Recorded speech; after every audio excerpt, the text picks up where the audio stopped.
Hello, everybody, and welcome to the Wait, What Are We Talking About podcast, episode 211. My name is Bret, aka Enigma9011, and you can catch this podcast live over on twitch.tv/Enigma9011. You can drop a follow over there, or you'll get notified when we go live, so you join in the fun and conversation with us. But if you can't catch it live, that's A-OK. Go over to YouTube and podcast services the very next week, where it's broken out topic by topic, and put as one big video and MP3 for your amusement on the following Friday. Last but not least, wherever you're watching or listening to this, if you drop a follow, it may seem small, but it does help the channel grow. So if you take the time to do that, we would love and appreciate you for it. Today we got two pretty different topics that we're going to be discussing. Next week, if you're listening to this on the full release, literally this weekend, is coming up. It's Wrestlemania 40. So we've been talking about it a little bit in these past couple episodes, predicting the card a while ago, and then being like, oh, some things have changed. So we are going to be giving our predictions for the winners of those matches, what we think is going to happen, and what potentially maybe they'll set up down the road post-Mania season. So just going off of WWE's site is what I'm using. I can see one match they've already forgotten, so I'll start with that one. But we'll go through each match one at a time, talk about it, the story, see who's going to win, and we'll go from there. So let's jump into it. Obviously, we don't know night 1, night 2 stuff, so I can't give you that. So first match that they don't have updated just yet is the 6-women tag match, 3v3. We got Naomi, Bianca Belair, and then Jade Cargill taking on Damage Control. I think this one's cut and dry, pretty simple of what we're going to be doing here. It seems like the Good Gals team of Bianca, Naomi, and Jade are going to be taking the win here. It would seem very, very weird to get Jade debuted on SmackDown and then have her lose to Damage Control. So yeah, I think that one's pretty cut and dry in what you're going to do. Shame we couldn't give Bianca something a little bit more meaningful. This will keep up her WrestleMania streak. I believe this will put her at 4 in a row. So we'll have to start building something there of like when that's going to get tense. If we're going to make anything out of this streak, it's just something obviously the fandom has noticed that she's kind of built up for herself. So we'll have to see if that eventually leads to anything. I know there was a lot of chatter of figuring out how the women's tag belts, were going to be on the line, if they're going to do Bianca and Jade team or a Jade Naomi team, and then you have Bianca free for Tiffany, if Tiffany was going to be involved in Mania, which it seems like is not going to be the case. It seems like they won't obviously be defended here at Mania, so we'll have to see if we can potentially build up that division a little bit more. Post-Mania, I don't know. I hope they do, but I don't know the logistics there. It seems like Fire and Dawn are still together, even though they're going to be doing a repackage based on this last Friday Night SmackDowns thing. You still have Chance and Carter. Indy and Candice seem to be a little bit on the tenseness with Candice's heel turn. I don't know if Indy also goes heel or if she divides and conquers. You got Maxine and Ivy Nile still doing their thing. Chelsea and Piper, I think, are still together. So we'll have to see on that side of things, like how that division goes post-Mania. But like I said, seems like good guy team will win here with Naomi, Bianca, and Jade. Just hopefully, it's a good showcase between all 6, which they definitely have the ability to. Just a matter of how it goes in the night. So next match coming up is LA Knight versus AJ Styles. Now something I will kind of input here is I feel with this Mania, while some seem predictable, a lot of the card and a lot of the matches in general, I would say, at least from my viewership and thought process, a lot of unknown and like not a lot of sure things, which I guess is kind of the point, because you don't want to go in there knowing A, B, C, D exactly. We've had that in some pay-per-views in the past. Not that those have been bad, but obviously it makes a little bit more fun factor of like who is going to win these things overall. So there's a couple of these I honestly have no idea, and when we pull the trigger and get to that point, it's going to be interesting as we talk it out. And this first one with Knight and Styles, I think, is one of those ones where I can't really nail down who is going to take it here. Glad both have a program on Mania. I know Styles was out a little bit, taking some time off, and then LA Knight obviously missing Missing last year's Mania was unfortunate, especially being in Hollywood or Los Angeles. But yeah, they got the story here, just kind of your typical grudge match, screwed each other over with the Elimination Chamber qualifier, and then the Chamber itself. Then we've gone from there. We're just, I hate you. I'm going to beat you up. So it really depends. Do we keep the momentum on night? It seems like obviously he's doing very well in merch sales and obviously with the fan crowd interaction. So I'm leaning towards Knight winning this one. I'm just curious what we do with Styles. Obviously he seems to have split from the OC. We gotta try and get the momentum back on his side too if he's gonna come out of this being one of your top heels. I'm gonna lean and say LA Knight is gonna pick up the win here. But I could see this one going either way, like I said, just with that rebuild of Styles, try and get him into that more prominent heel role, because we don't really have that right now besides the Bloodline over on SmackDown.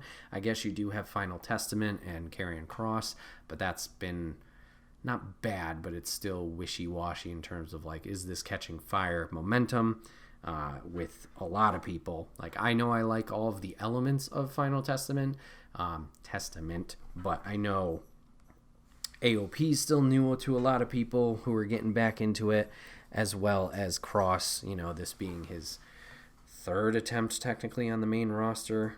There just hasn't been a lot behind him as well. So we need some big heels in there for an LA Knight, for an Orton, for potentially a new Universal Champion, things like that. So Styles could definitely fill that role. It's just a matter of getting the momentum back behind him post this, time off that he took. And get, he hasn't done a lot since Triple H has kind of taken over, so just in general. So LA Knight for the win there. Have a feel-good moment. All right, let's get into the chaos. The undisputed WWE Tag Team Champion 6-pack Tag Team Ladder Match. Holy crap, that is a mouthful. So you got Finn Balor, Damian Cross of the Judgment Day defending against DIY, New Day, New Catch Republic, A-Town Down Under, and I knew I was going to forget a team. Awesome Truth. Wow. So now it's the part of, like, do I predict with logic or do I predict with my heart? So unfortunately for A-Town Down Under, I do not think this is their night. I think this is just getting them on the card, obviously with the brackets and them going against Legado del Fantasma. Sorry, LWO. You have the feud there, which honestly is another match here they didn't update, so I'll have to talk about that one next. With the LWO Legado feud, they kind of just moved on through the tournament to set up that match, even though those 4 members of each respective team are not technically involved in that match, but shenanigans can take place. You do have LWO potentially being in the NXT Stand and Deliver match. I'm sure that's not going to work out as well. Seems to be Good Brothers will just go there. So Theory and Austin seem like filler. We'll just get them on the card type thing. Unfortunately, I want to say New Day are probably that way too. I'd like for them to get some momentum and be around, but they're, if they're facilitators right now. And I don't mean that to be in a negative way. It's just they're there. They can have good matches. They can get people elevated like a Gunther, like a Creed Brothers. Like, they've been there, done that. So it's not that they can't do it again. It's just you want to see new things, or you need to put a story behind that to make it feel not earned, that sounds weird, but make it exciting and compelling for the audience, I would say. So I feel like those two teams are kind of out of this. Oh boy, Moose has opinions about New Day. So then that leads us with 4 teams, right? Now I feel Judgment Day, I think this is where they're dropping them. I think this allows them to drop it and still keep them valid. Like, it's not as big of a loss because it's this just giant chaotic match. Obviously, I do like the Judgment Day, but we got to get those belts off of them to get Priest somewhere with this briefcase, which is a whole nother mess, if you want to call it that, in itself, since this past year of a lot of acquisitions and like, oh, people are coming in and things are changing. It seems like we had a plan for him, and then it's been like push away from it. So I think this is just an opportunity for them to lose them and go from there to, once again, work on Priest, get him his single title, hopefully, and not be a failed cash-in, as we got to get that ball rolling there, because he's only got, as of recording, 3 months. 3 months till next Money in the Bank, so he's got to use it before he loses it. Wait, is it July? Maybe it's June. So maybe even 2 months. Yikes.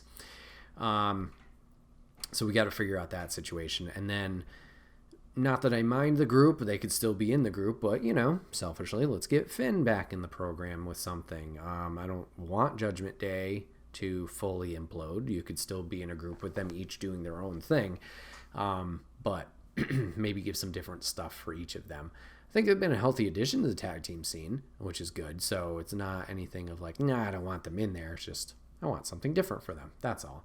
So if they did retain, it wouldn't be the worst thing ever. I just think this is a more valid, not that they need to be beat like soundly like a Gunther later on. Like it's not that big of a mountain to climb in terms of beating them as a tag team, but it's just like there's more elements involved. Of course, something's going to happen that's wacky or zany. Makes sense. All right, then we got the 2 heart picks. We got DIY is probably number 1 of who I want to win, selfishly. And then you got New Catch Republic, which I feel has been, obviously with the resurgence, that's how you say that word, Bret. The resurgence of Pete Dunne from Butch, and then giving them more momentum behind what they're doing of reforming the team, or rather making the team British Strong Style together. Having that great match at Elimination Chamber with Judgment Day, and then seems like the ball's sticking behind them. That would be a fun win as well.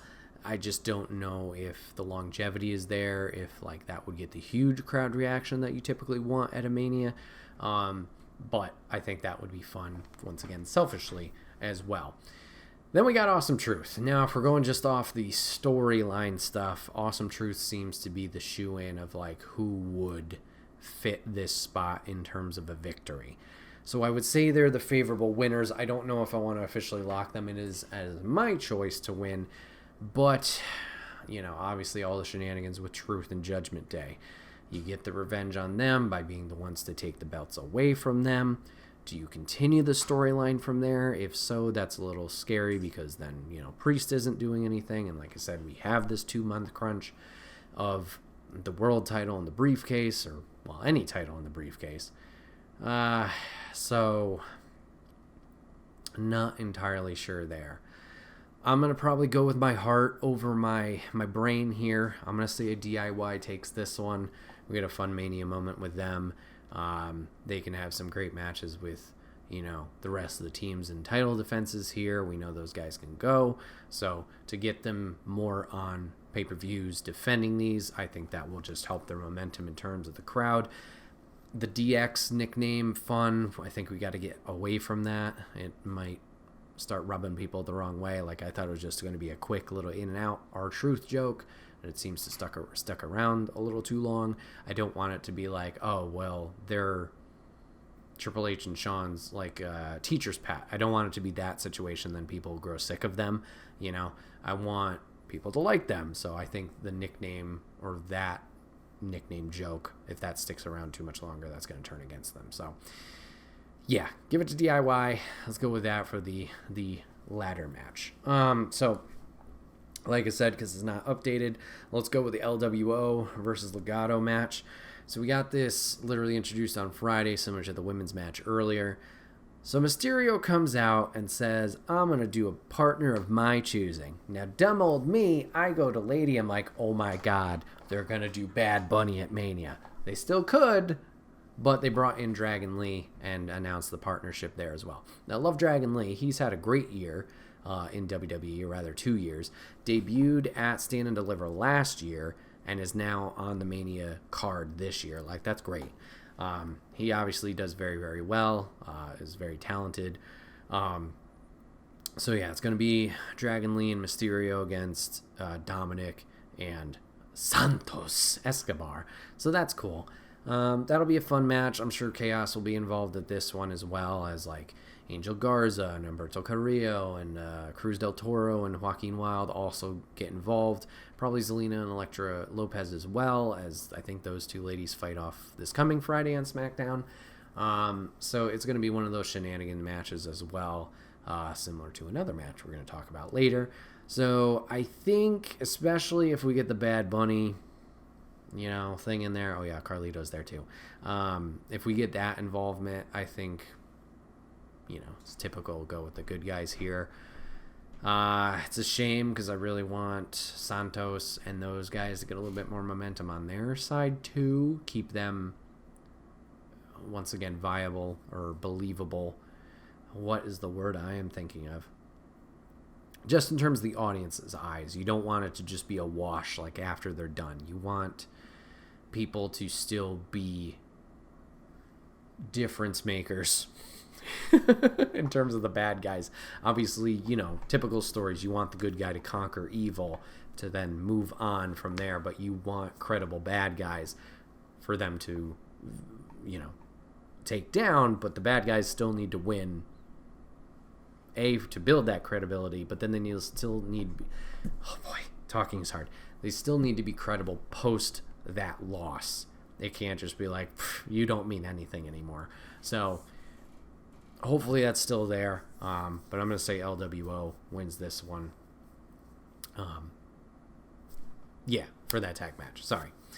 All right, then we got brother versus brother. We got Jey Uso against Jimmy Uso. Now, we talked about this in the past with the predictions for the matches that they were going to have. And I was like, I'm not sure how I feel about this match. Just with the Royal Rumble conflict, it started off fine, and then they kind of ignored each other for the Rumble match. We didn't really get any tension build, etc. there. I will say, promo-wise, since that point, leading into this match and the challenge and whatnot, I will say both of their promo work has been very good, and I'm like, okay, I'm actually intrigued in this one.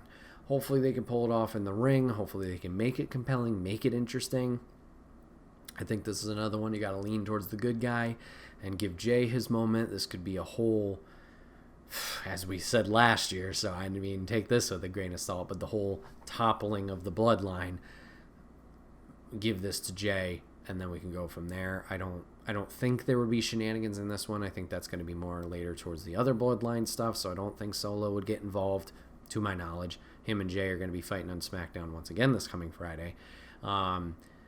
It's just, once again, back to the Legato and LWO thing. Is Jimmy credible after this match? Like, Jimmy's been this weird thing, I feel, since the initial breakup of the bloodline with Usos, checking out the super kicks, I got you, that kind of stuff. It was like, oh, great, they're together. And then Jimmy turned on Jay, obviously, with the world title shot. And you're like, wait, you got out of the bloodline to then just go right back into the bloodline. And then, like, I find it hilarious, his goofy antics and, like, trying to high-five Solo and, being big-headed himself at times and thinking, like, I'm the tribal chief or I'm this badass or whatever.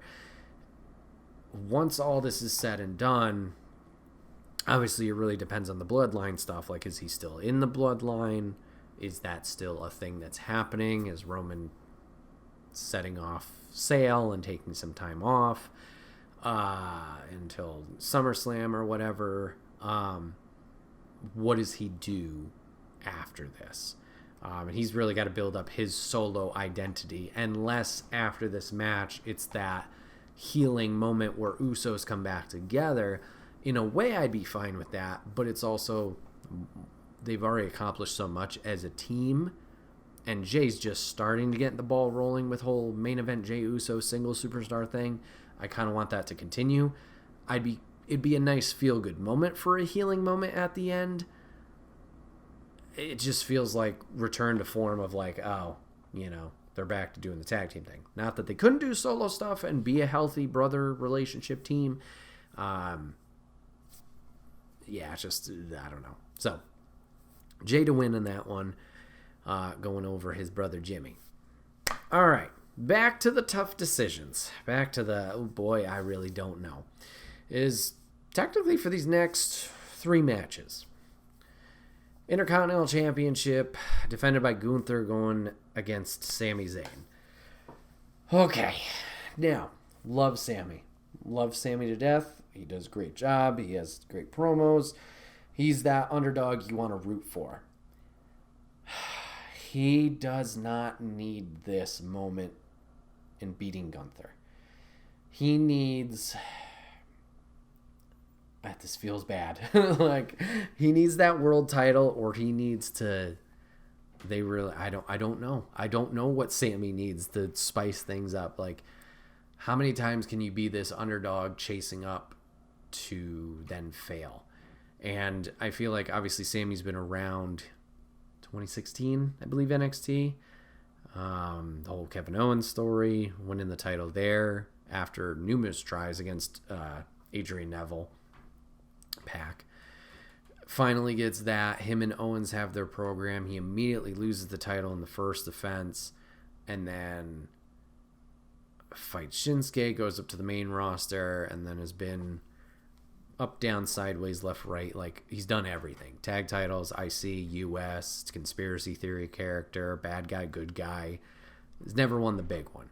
And I feel like that should be his next step, and I think, like, Drew could be a good component for that. Obviously, we had the great moment with him and Roman, obviously hometown, so that's a little different in terms of circumstance, but he did really well there, and there was the swell of support behind him. And not that there isn't a swell of support behind him now, I just feel like him winning the IC title right now, he's been there, done that, so it doesn't feel like this big, ginormous obstacle. Obviously, Gunther's streak is a giant obstacle, but it doesn't feel like he needs to be the one to take that from Gunther. And I know Chad's build, once again, one of our predictions was Chad Gable was going to be in this match, which he almost was. Like, he would have made more sense because he's never held singles gold, and then we did the whole, he could have redeemed himself from failing from his family. But that's not the case, and then Chad's just back in, like, no man's land right now. Like, what are we doing with him? And that obviously could be a post-Mania build. We could set him on fire to then eventually take down Gunther. But, like, why not do that now? Why not do that at the biggest stage of them all?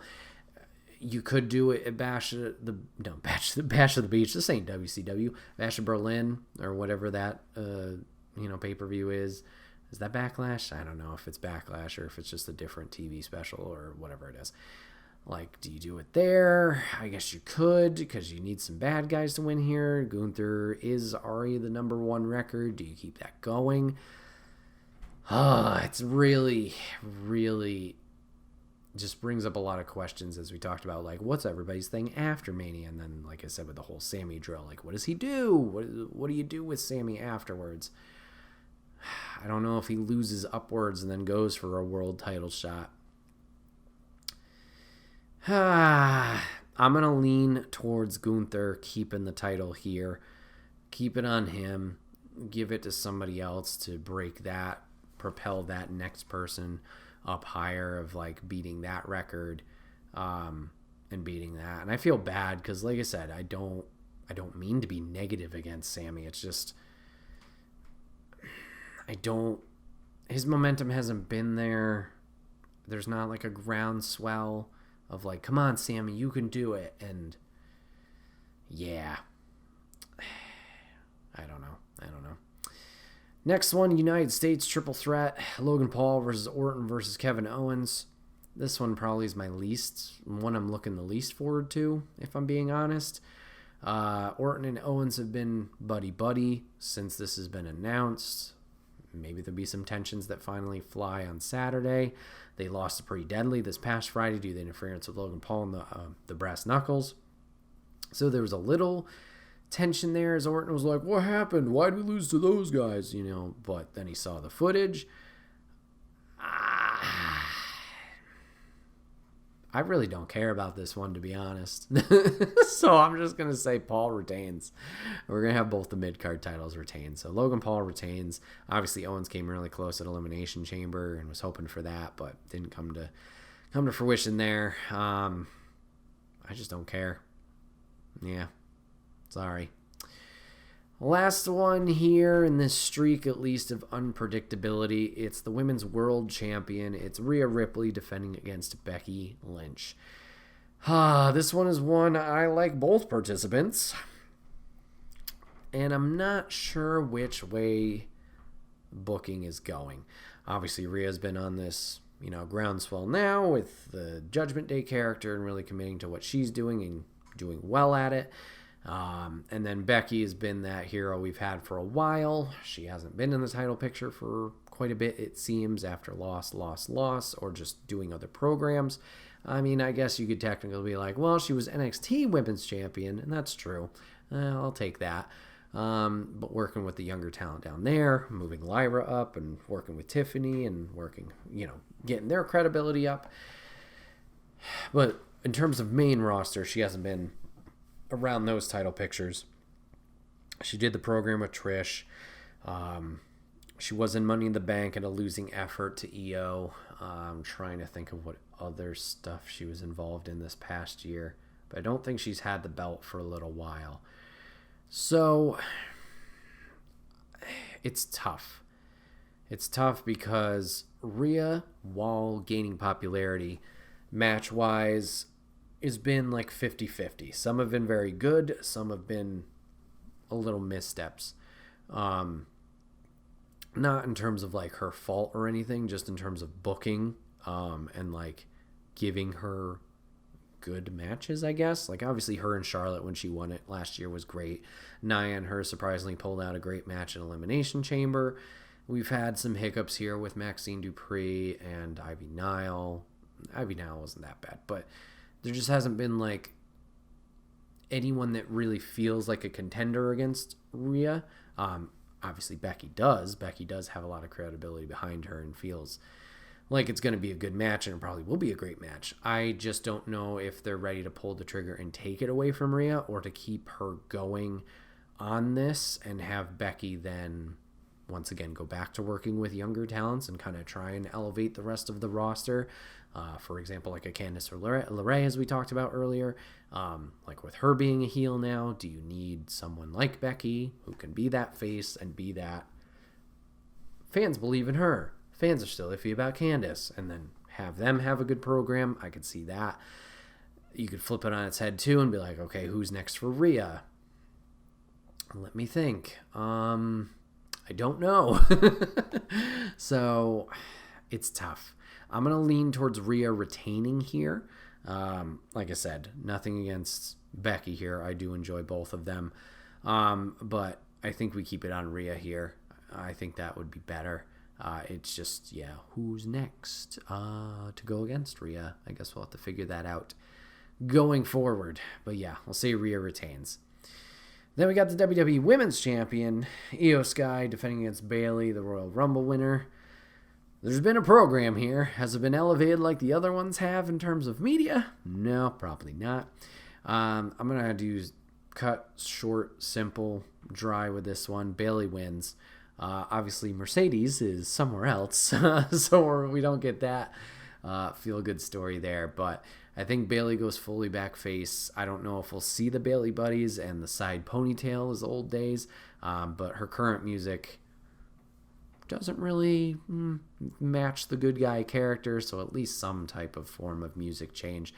But her and Io, I think, will put on a good one as well. I've been very happy that Io has been champion, but I think Damage Control is going to get taken down a peg here with a full loss, and then we can run it back with Bayley as she can fight off the remainder of Damage Control defending this title, or have a great match with Bianca or Naomi and do something like that, do a face-face thing. But I think Bayley's going to win this one. She's been another person who hasn't had the title for quite some time. Probably pandemic era was the last time she had a world title. Granted, there was an injury in there, but I think Bayley will win this one. All right, next one's the World Heavyweight Championship. Seth frickin' Rollins defending against Drew McIntyre. Oh, poor Seth. Poor Seth. I think Seth's got to drop it. Now, Drew hasn't re-signed a contract as far as I know, but this man's getting a lot of momentum. And in terms of character development and his promo work against CM Punk, seems like there's a lot of build for when Punk gets back of him and Drew. So I think that's just, in terms of like looking ahead and what they're foreshadowing, that seems like the easy prediction of like Drew's going to win this. Seth obviously has been dealing with the back injury. Obviously he took some time off already to try and rest up for Mania, so he could do that. He's pulling double duty, so hopefully he rested up pretty dang well. But this is giving him, give him an opportunity, step aside, take even more time off, not be on the road, that kind of stuff, if need be. And then he can come back in his glory and kind of reinsert himself in that situation, whether he goes against Punk, because obviously that was what we were thinking, I think, around Royal Rumble time, was like, oh, it's going to be Punk and it's going to be Seth going for the world title. But obviously injuries didn't allow for that to happen. So you could reinsert him into that picture if Punk did win the title at some point, or just have them clash down the road with no title. We'll have to see. But yeah, I think Drew picks up the win here. Give him the Mania moment. Reward the character work he has been doing. Hopefully he resigns, and hopefully this is initiative for that, or, not initiative, incentive to do that, and we can go from there. All right. We were talking about predictable earlier, and I think these next two and final two matches, at least for me, seem to be predictable, but we thought last year was predictable, so let's get into it. Night one's main event, we have The Rock and Roman Reigns going against Cody Rhodes and Seth frickin' Rollins in the tag team match. If the Bloodline win, they get tribal combat for night two, which means shenanigans galore, baby. And I think that means the Bloodline, even with the L, win here. So Rock and Roman will win over Cody and Seth. I don't know if you have Seth get pinned twice. Maybe Cody can be like, hey, pin, he'll do that. Whatever it is, but I think we have to do it to get the shenanigans in there, to get tribal combat for the next day. Obviously, we had shenanigans last year. Obviously, with Solo getting involved after getting ejected, ? But you can have the run-ins galore, and just go insane with this. Obviously, we saw last year these two can have a great match. Still do a great match. It doesn't need to be shenanigans throughout. But make it compelling, make it good. You can have The Rock get involved. Does Rock and Roman turn on each other? Don't know just yet.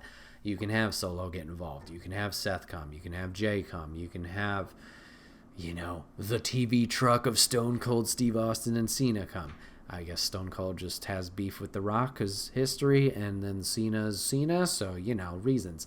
You could get even more crazy with it. Is Rikishi there? Or is he going to be there for his son's fighting earlier? Are you going to get a Tama Tonga who's signed? ? Are you going to get a Jacob Fatu? Are you going to get, any other members of the tree? Are you going to get Dustin Rhodes? Probably not. AEW. Is Brandy Rhodes going to get involved? Is Tamina? Nobody Mina? Is Nia? Who knows? Get the shenanigans in there. Just make it drama. Have everybody excited and enticed. But the thing is, you don't want it, it's a delicate balance. You don't want it to be too goofy. You want it still to be between ultimately Roman and Cody, and make that match exciting and good. I'm sure it will be great. We'll all be heavily invested. I think Cody takes it, finally finishes the story, goes over to SmackDown, does some fun programs there with the talent over there, like an AJ Styles, and we can continue from there. Roman can take his time off. He can come back. He could feud with The Rock at next WrestleMania, does whatever at SummerSlam if he's back at that point, if Cody Rock don't do a thing. Whatever it is. Does Roman win, or what happens if Roman wins? The only reason I see Roman retaining here is they try and go on the little Hulk Hogan record. That's the only reason. I don't know if it's worth it. at that point. Who else can Roman fight? He's only got The Rock left to fight, really, if we're really thinking about this roster. He's beat Styles, stacked him and pinned him with Daniel Bryan Danielson. He's beaten He would beaten Cody twice at this time. He hasn't technically beaten Seth since this Tribal Chief thing. He beat LA Knight. He beat Orton. He beat Owens. He beat Zayn. He beat Cena. I'm probably forgetting others. You know, there's nobody really in that echelon, upper tier of wrestlers of when you think of the main picture people, Drew, that he could still go against. Obviously, Punk is there, but Punk is hurt, and Punk seems to have, like I said, the ties on the other show for now. So Rock seems to be the next one there, but right now they're playing ball, they're getting along, and you want that probably at a Mania, right? So that essentially seems to be Mania 41, but then we all get into the thing of like, well, I don't want Rock to be champion, so Roman win, and then Rock's on the board, and it's a whole fucking thing. So from a logic standpoint, unless you were and had brought in a Kazuchika Okada, right? Granted, the WWE universe and fandom might not know Okada all that well, but like us people who pay attention to other things, not that I watch New Japan, I want to say that right now, but there's that, what's that called? That exterior knowledge, that's not what it's called, of like, oh yeah, Okada's done great things in Japan, I could see him going, swoop, being up and elevated. Like, you don't have anybody there. I know MJF, people are like, oh, is he going to show up at Mania? No, he's not showing up at Mania. He's still at AEW. If he does show up, hey, I'll eat my words, but I'd be happy. I'd be stoked, but no, he's in AEW. He's going to go back there. He's going to feud with Adam Cole eventually, old devil program. It's not his time. But he's someone also you could elevate there. But granted, does the WWE fandom care / no? Like, we cared and knowed about Punk because, well, he's already been at the company. AJ Styles, a little hit or miss. I can't remember. Memory's foggy of 2016 Royal Rumble. Obviously, the Royal Rumble is like your hardcore of the hardcores. Everybody popped huge. But I don't remember how his reception was post that build up into the Cena feud. Like, you had some work. Not you had to do, like he was bad, but you had some like gaining of respect that you needed to do from the general fan. And I don't mean to be insulting with that. It's just like, this is your world. This is your bubble. You don't really pay attention much outside of that bubble. So when someone new comes in like a Jade, you got to make them feel like, this is important. Look at it. So I don't know if anybody's really there for Roman to validate him keeping this. So I think 40, we go off with a good note. Hey, we're celebrating, it's WrestleMania 40 years of this. Cody's going to win. Cody's going to finish his story. We're all going to cry. Well, maybe not cry. We're all going to be happy. Then we'll go from there. But that's my Mania prediction, so maybe I'll be fancy and edit a bingo card in here with little circles. But let me know who you guys think is going to win at WrestleMania. What matches are you guys looking forward to the most? And yeah, we'll just have a blast with it. I'm looking forward to Stand and Deliver too. I don't really have any great predictions there, but should be a fun weekend overall. I don't know. I'm interested about the Raw after WrestleMania. I don't know how exciting that will be after last year's shenanigans, but we will have to see. So yeah. Mania 40. Let's go.